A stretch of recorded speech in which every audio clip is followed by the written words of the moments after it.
9, 8, 7, 6, 5, 4, 3, 2, 1.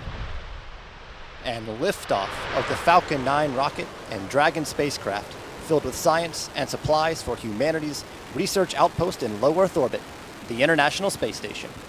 SpaceX ascent commentary will be performed by several people. The propulsion engineer calls out propulsion events. The avionics engineer calls out avionics health and Dragon separation. The range coordinator calls out Air Force satellite control network acquisition and loss of signal. And the ground station specialist calls out the SpaceX antenna acquisition and loss of signal. At 1 minute 5 seconds after liftoff, Falcon 9 reaches transonic speed. The vehicle will pass through an area of maximum dynamic pressure, known as max Q, at 1 minute 18 seconds after liftoff.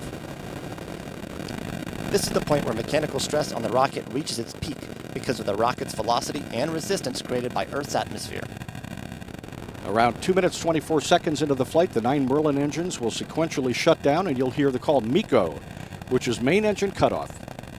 This first stage will perform a boost back burn about 15 seconds later, heading back to nearby Cape Canaveral Air Force Station Landing Zone 1. And we have MECO, main engine cutoff. All 9 Falcon 9 engines have shut down as planned. And the first and second stages have separated as planned. 7 seconds after separation, the second stage's single Merlin vacuum engine ignites to begin a 6.5 minute burn that brings Dragon into low Earth orbit. The engines produce 210,000 pounds of thrust.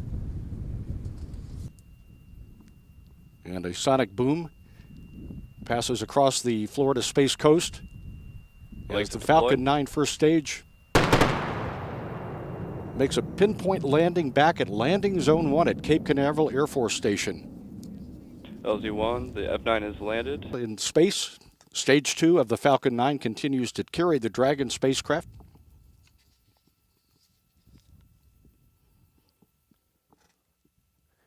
And Dragon is making its way away from the Falcon 9 second stage with the Earth limb in the background, headed toward its destiny and a rendezvous with the International Space Station on Sunday.